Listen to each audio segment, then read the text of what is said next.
Spain, 1936. The country is torn apart between revolution and reaction. Monarchists, fascists, communists, and anarchists all collide in one of the most brutal and politically charged wars of the 20th century. Before World War II engulfed Europe, Spain was already a battleground for the ideologies that would shape the future. In the 17th and 18th centuries, Spain was one of the world's largest empires, with vast colonies across the Americas, Asia, and Africa. But everything changed in the early 19th century. In 1808, Spain became a battleground during the Napoleonic Wars when French forces invaded and overthrew the Spanish king. After Napoleon's defeat, the Bourbon monarchy was restored, but Spain's empire began to crumble. The biggest blow came from mass uprisings in Latin America. Mexico, Venezuela, Argentina, and many others gained independence. By the mid-19th century, Spain had lost nearly all of its American colonies, transforming from a global empire into a middle-tier European country facing economic and political problems. In the early 20th century, Spain went through political crises and changes of kings.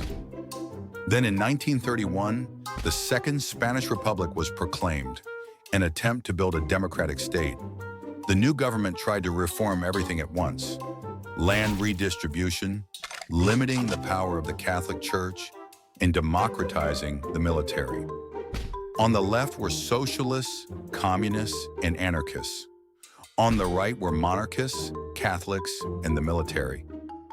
In the middle, no one, because soon everyone would be pulled into chaos: strikes, assassinations, regional tensions. Catalonia and the Basque Country demanded autonomy. The Catholic Church accused the Republic of godlessness. The army called it betrayal. Francisco Franco was born in 1892 into a family of Spanish military officers.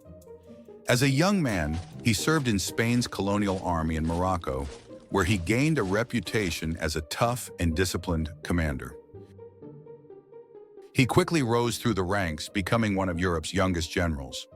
In the early 1930s, Franco was a conservative officer, loyal to order and discipline, deeply opposed to the left-wing reforms of the Second Republic.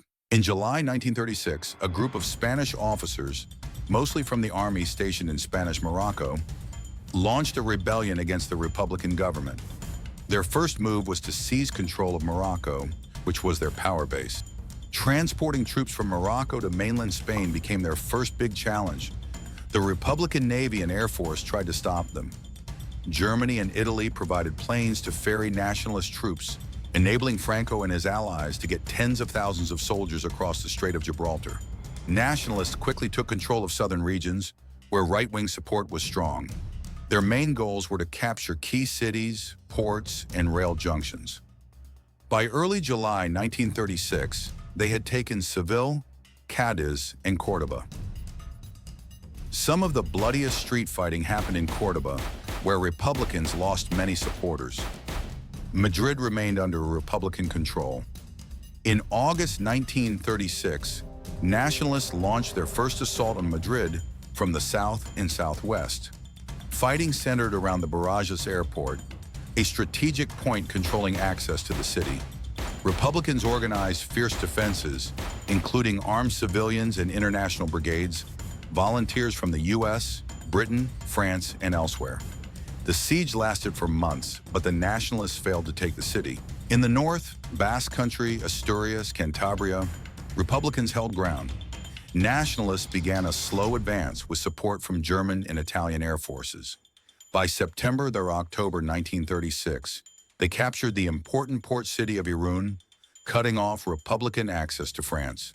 In March 1937, Nationalists launched a major operation in the north to capture Bilbao, an industrial center. The battle stretched along a front about 150 miles, 250 kilometers, with Nationalists methodically smashing defenses using artillery and air power. Strong resistance slowed their advance as Republicans staged guerrilla attacks and street fighting. By June, Nationalists captured Bilbao, delivering a serious blow to the Republicans by taking a key industrial and port city. Nationalists launched an offensive on the Aragon front. They pushed forward to the Ebro River, capturing several towns including Teruel. Republicans counterattacked in harsh winter conditions. In December 1937, the Battle of Teruel raged fiercely. Republicans briefly took the city, but harsh winter and poor supplies made holding it difficult. In early 1938, Nationalists launched a new offensive eastward. They broke through Republican lines and reached the Mediterranean near Vinaroz, effectively splitting Republican-held territory in two.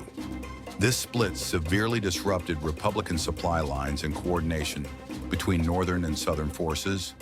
In July 1938, Republicans attempted to regain momentum by crossing the Ebro River. They launched a large offensive aiming to restore territorial integrity.